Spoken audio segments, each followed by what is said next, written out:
Please help me in welcoming our second panel, and Rana Beiruti, the moderator, and she will introduce her speakers. Hi, everybody. It's a pleasure to be here to talk about Arab design now. I'm here with الحياري, an architect from Jordan, with Amina أگمزناي, who is an artisan and designer from Morocco, and Dima, who is also an architect and researcher from Palestine. And it's our pleasure to kind of have an open discussion about the process of this exhibition and how it came about.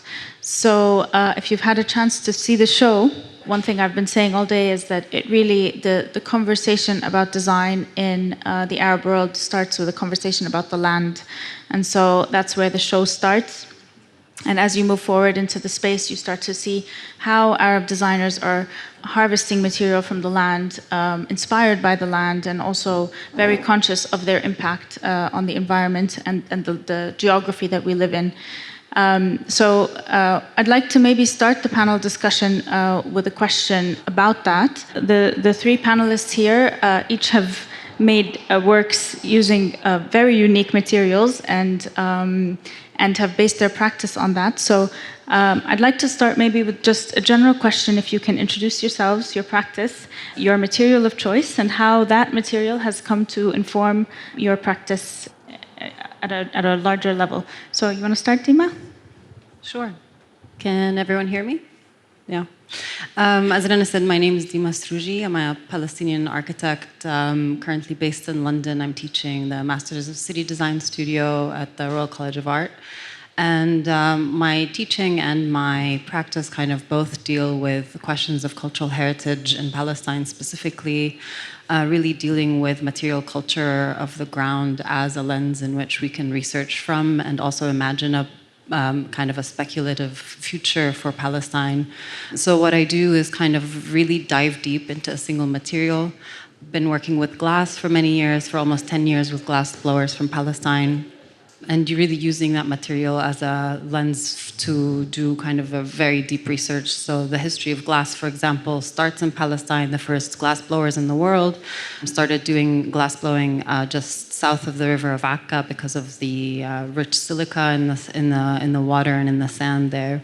And in this project, I'm actually working with stone just for the second time, with Jerusalem stone, which is quarried from our landscape. And while I was doing this project, I actually realized that my great-great-grandfather was a stonemason in Jerusalem, having had no idea that that was the history. So there was a beautiful surprise there.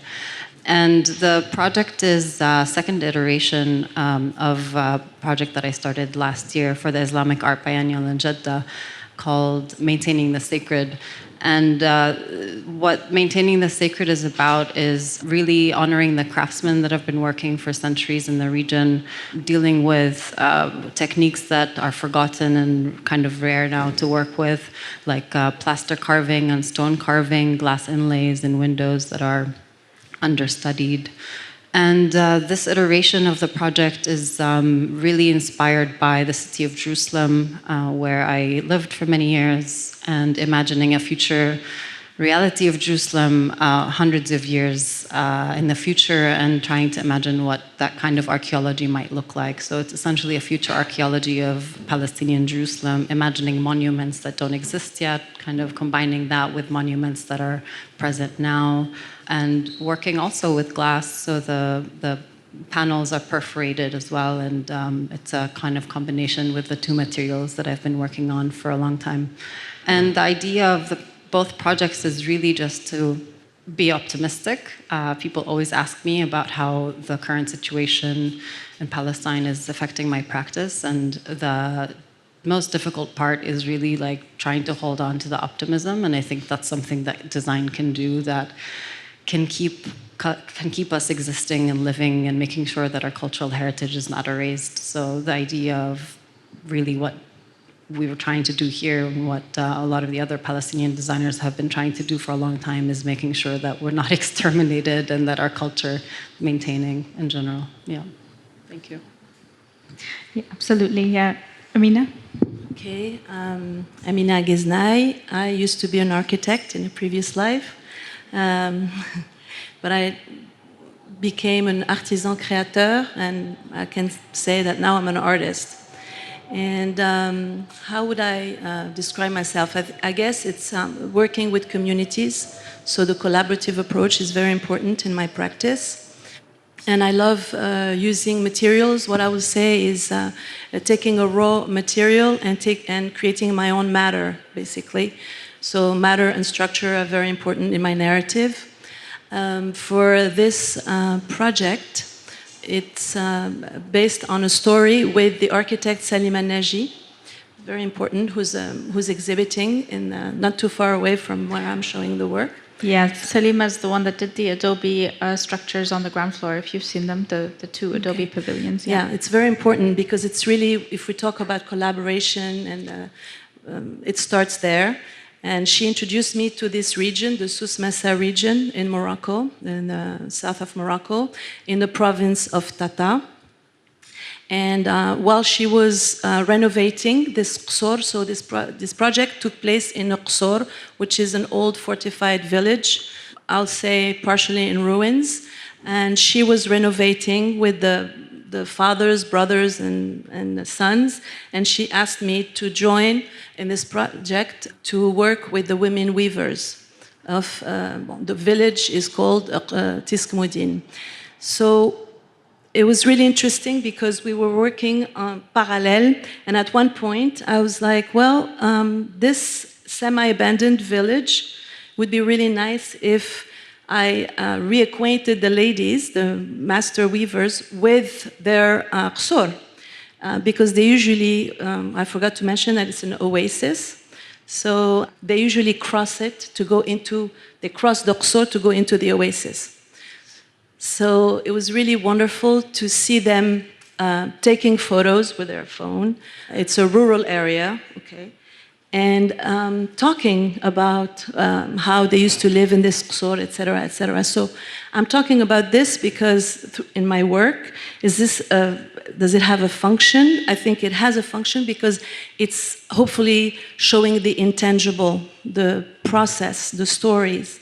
So workshops were animated by me, and I decided, well, for them, they had to use their own material that they found in the oasis, and that's how we came up with the use of the telf damp. This is a Berber term. It's the, on va dire, l'écorce de palmier, the hemp of the palm tree. It usually falls, so there's something also important, is the link between these women and their oasis and the palm tree. They will not pluck leaves. They know exactly what to use, when to use these leaves, and that's really beautiful. So they wait until this bark of the palm tree falls, and it really looks like a woven piece when you see it. And then it's deconstructed. We deconstructed it, and then it was woven again as a thread. So the line is very important. And so this reacquaintance with their qsor is based on this project, which was weaving their doors, because among these ruins, the doors were standing. They were still standing, and there were these beautiful motifs and symbols. So that's basically what you're seeing in the project, is weaving their doors. And I, for the story, during the workshop, I made them draw with pens and pencils, and they were like, let me draw with my weaving. And it was really interesting, the process. So I'll say it's, as far as my ma démarche, it's all about process. Voilà. Thank you, Amina. Sahel? Hi, my name is Sahel الحياري. I am an architect. I live in Jordan. And I guess my practice, I've been practicing for the last 20 years. And what I've been exploring really is the potential of context and the culture of construction in that context, and its history and its geography and topography. So my work emerges from that interaction, and I've done throughout the trajectory of my work, I've worked in different materials and different mediums. And the idea always is to push the material to its limit. And for this project, actually, I've done the 11 terracotta columns downstairs. And basically, I was very interested in exploring the structural capacity of terracotta, how we can, I mean, it's one of the oldest processed materials, and it's been used for millennia in terms of construction in the form of brick. But what I wanted to do was something different with new processes of production. We can create large-scale segments that can eventually function as structure.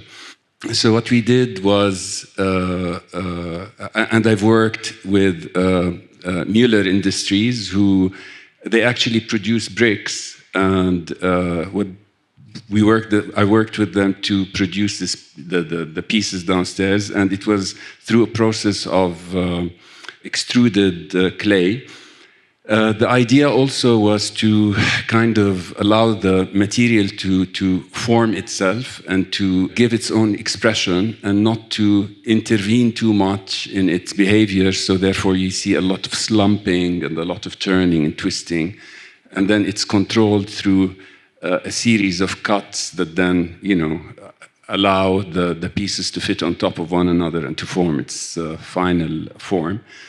I guess it is that. I think the most important thing for me in that work was to see that we can actually create columns and use terracotta as the formwork, and to allow it kind of a self-expression and not to meddle too much in its nature. And I think this is a key point in dealing with material, is to allow the material to say what it wants to say. And I guess this is how all of us work, right? So, yeah. Absolutely. I see the parallels in all three of your works, although you're working with very different materials. All of you have mentioned process, and we've had a lot of conversation about this, various degrees of technology in order to produce what you produce. But in all three cases, you're kind of pushing material to its limits and to its extremes, and I think that's very interesting.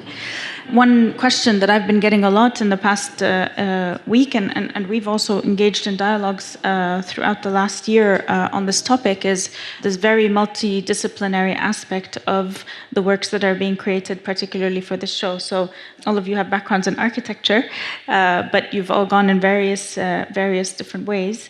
And we are on a panel right now called Crafting Futures, but it's a design biennial. So I don't know where people ask me, how do you define, is this an architecture or a craft or a design biennial? And so I'm wondering how you contend with this difference in definition between craft and design, and where your practice lies within that kind of that nuance. Maybe we all have different answers, but I really like the in-between. I think it's really important for us to kind of start blurring the boundaries. Or not start, I think we've already blurred the boundaries for maybe the last decade. And anyway, architects for hundreds of years were never really just architects. A lot of them were also archaeologists and cartographers and designers, like Piranesi, someone that I was inspired by for this project, was all of those things. He made objects and he made furniture, and he was also an archaeologist and a cartographer. So historically, architecture was never really just an isolated discipline in that sense. And I think now the discipline is a lot of it, a majority of it is really just serving the 1%, right? The developers that are working with architects to work on really high-end residential buildings like here and everywhere else in the world.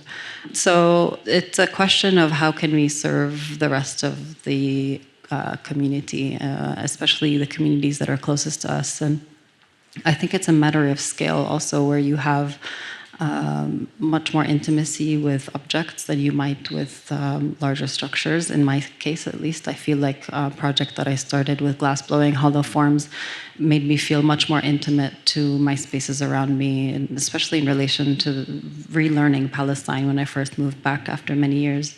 I was renovating a village in Jabba with Riwaq, actually, and that's how I met them. So there was a very intimate connection between the glassblowers and their village. And I don't see that they can ever be separated in that sense, because the object itself comes directly inspired from the spaces that are around the glassblowers. And making objects also is a very spatial exercise. So when I produce a piece like I did here, which is a freestanding structure, and it could be a decorative element, but it's incredibly spatial in that it's an archaeological site in some senses, it's a single object in others. And again, the process is exactly the same as you would use to build a building and to be a craftsperson or to design a much smaller scale object. So the process is very spatial, but also the impact of an object can be incredibly spatial on even an urban context, either through your understanding of the city, but also literally in the way that it can impact the city economically, politically. I mean, the object that I'm working with here is incredibly political in relation to the city of Jerusalem. So it's a small piece, but it's really talking about the history and the future of the city of Jerusalem as a liberated space. I have to agree, actually, with Dima, because I think there's a very dangerous trap that we fall into when we create these categories and specializations and boundaries between disciplines, whereby an architect is not meant to kind of touch anything that deals with material and construction. I mean, I probably did what I did because I work, I have a hobby, I play with clay all the time, and I bought a small extruder, and I was, and this is how you get ideas. And another thing is that craftsmen were designers at some point. I mean, you go and see, for example, Uzbekistan or, Morocco, and they had their impact on the structure in terms of architecture. At least they've had a profound impact on the development of architecture and space itself. And this eventually sort of started to split. And nowadays the craftsmen are considered as tools, and then the tools have actually replaced craftsmen, and I think there is quite a dangerous thing occurring whereby we're losing a lot of we're losing the energy of the work itself, which comes through processing materials in an imperfect way, let's say. Also, I'd like to say that craft within craft also there's a possibility not to create a specialization. For example, I've used stonemasons to treat concrete and to hammer concrete in a way that allows the material kind of a new dimension, a new expression. And in the same way that a producer of bricks can actually produce that, so produce the work we did, which was very complex, I have to say. So yes, I don't see there should be any kind of separation between these two realms of design and craft. I 100% agree, and I think, coming from a space where this is the kind of work that I enjoy sort of learning about and experiencing. But at the same time, I think also, in doing this work and the research that led up to this exhibition, looking around our region, there really isn't many people that aren't at their core also working craft. So we don't really have in the Arab world people really interested in doing, designer sneakers and things like this that are really disconnected from, craft. And in the show, we see craft not just as the handmade and the traditional, but craft that's really evolved using digital fabrication and advanced computational methods, but it's still at its core really about material and land and craft. And I think that speaks very much to the values that we have as a culture, particularly the values of community and co-creation. And I know Amina and I spoke about this a lot. So there's a publication that's in the works for Arab Design Now, and it's going to be featuring 11 monologues with some of the designers who speak a lot more about their practice. Amina, maybe you want to tell us a little bit about your perspective, particularly with this value of community and co-creation, and how you work with the artisans that you work with. Yeah. Well, I totally agree with you too. I don't think, it's just like art, when they say, well, is it art or is it craft? Or is it design or is it craft? I don't think there are any boundaries, so I just wanted to say that. Alors, my involvement with communities. I like movement. I like working on the field. I don't have an atelier. I do have an archival atelier. My atelier is on the field. This is very important. So I move a lot. And I think the voyage, whether it's my voyage to go to see the artisans or the voyage of the material, the raw material that goes, from, I'll say, Rabat to Taznert to be dyed, and then to Tiskmudin to be woven, etc., is what interests me. So movement is important. And I go to the communities, they don't come to me. And I'm a very curious person, and that satisfies my curiosity. Because, when you go and you see a woman that weaves, and you see what she stores in her house, what types of rugs, etc., that's exciting to me. That enables me to work with these communities. So I don't really particularly work by genre. It's just that in this region, the weavers are women. So if they were men, I would have worked with men. This is really important. So because sometimes power to the women. Yeah, sure, but I work with men and women. And the importance of community. Why is it important? Because transmission, I'm going to talk about transmission. There's an exchange. And if I place it in the context, I usually work with governmental agencies. These governmental agencies, they enable me to accompany these communities to innovate their product for commercial purposes. And then after that, once I identify who I want to work with, when there's a project, such as this beautiful project, then I go back to this community and I work with them. And are we talking about a collaborative approach? There are different ways of collaborating. So it's either through workshops, there's a restitution, and then the work is shown, or it's une commande, or, that's it pretty much. And the transmission is important. Alors, there's this exchange of know-hows. I mean, I'm not l'ustada who goes and, teach whatever. There's a real exchange. And then this transmission goes even here, the viewer, what the viewer sees. That's very important, because I think the former panel was talking about la disparition of the craft is not dying, but craft is, if we're not careful enough. So we have to support these communities and empower as much as we can at our own scale. Did I answer the question? Yes, absolutely. I think there's also a parallel also with Dima's work, who's also been kind of like collaborative with crafts communities, and there's an added part of the conversation about potential erasure and sort of like the resistance that comes with that. Do you want to speak about the family you're working with in Bethlehem, the glassblowers? Yes, absolutely. I've been working with the Twam family for almost 10 years at this point, which is incredible. And they are a family of 3 generations of glassblowers. The youngest is 11 years old, and he does the simple job of cutting the glass tubes and is very proud of it. His name is Muhammad. And his father and grandfather are also part of the glassblowing shop.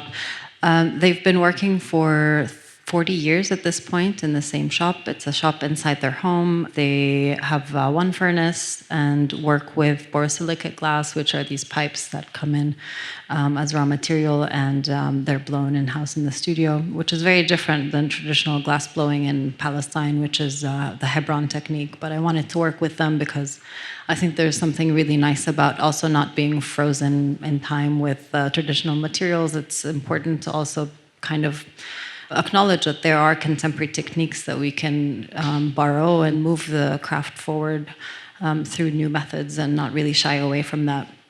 And the Tuan family is really special because they really feel like family at this point. The mother of Marwan is cooking for us a massive meal every time we're there. I usually spend multiple days when I'm in Palestine spending time with them from morning till evening.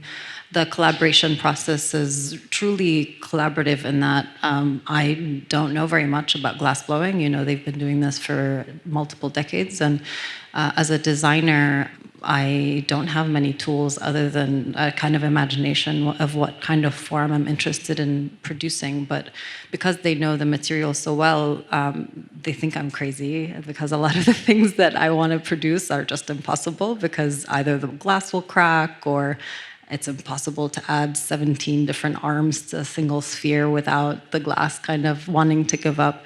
So there's a lot of experimentation with them. And the best thing about it is that they're very happy to try things that they've never done before. So we've tried casting in plaster molds. We've worked with blacksmiths to produce some kind of experimental work.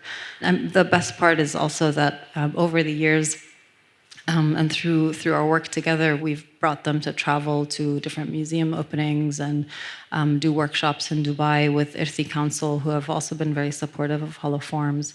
And after the fellowship at the Victoria and Albert Museum, which I did with the Jamil Foundation for a year last year, we were able to show their work in the V&A exhibition. And they're going to travel to London for some work with the V&A as well in the future. So it's really someone that the family I wouldn't be able to work without. And after working with them for 5 years, I found out that my mom had actually, who's in the audience, had worked with them 30 years prior, not knowing that happened. So that was a beautiful coincidence as well. That's a perfect example of intergenerational kind of like collaboration. I think we only have time for one more question, and I'm trying to think.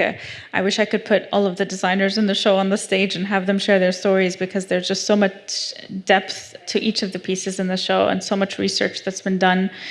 But I think maybe I can ask you each to just generally, maybe after having gone through this process and seeing the show and seeing the work of your contemporaries, your general impression about Arab design in moments like this, and what makes a moment like this unique, and what makes an exhibition or seeing work of Arab designers like this unique to you personally? For me personally, I found it really, it gave me hope, really, because you see in one place at least kind of a rich tapestry, cultural tapestry of geographies, topographies, and different kind of ways of making things, and different ways of kind of inhabiting nature. I mean, at least in architecture, in terms of tapestry, in terms of mud brick.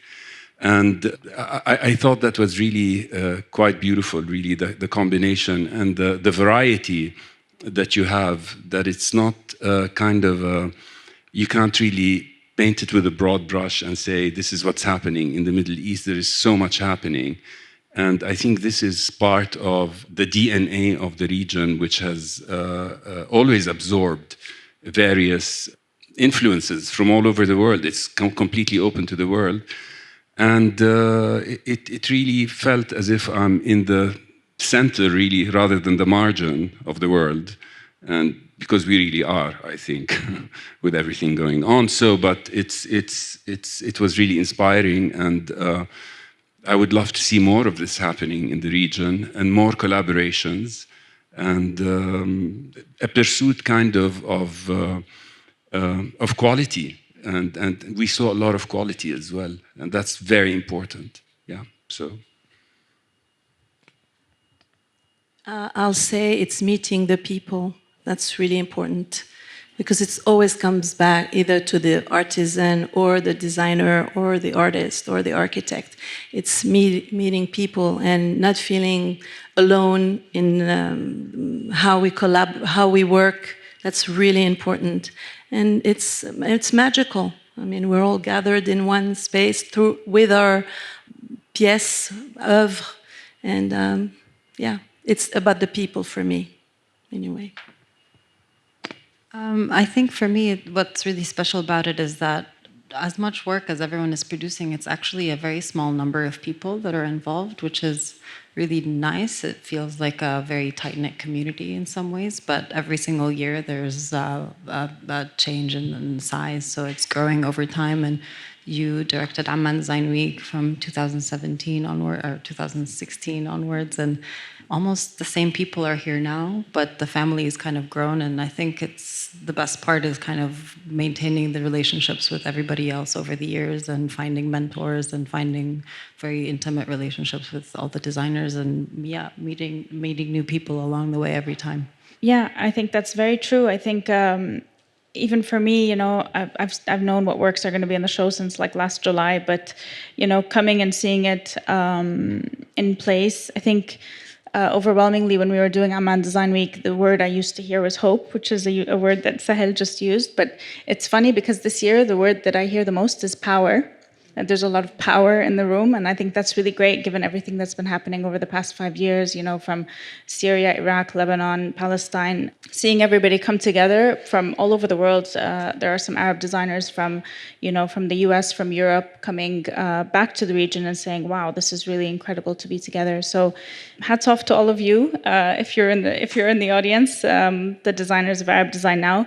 If you haven't had a chance to experience the work of these three amazing designers, as well as everybody else, the show is on the ground floor and first floor, and there are some other Arab Design Now designers speaking in other panels, so please keep an eye out for the rest of the forums if you want to hear them speak about their work as well.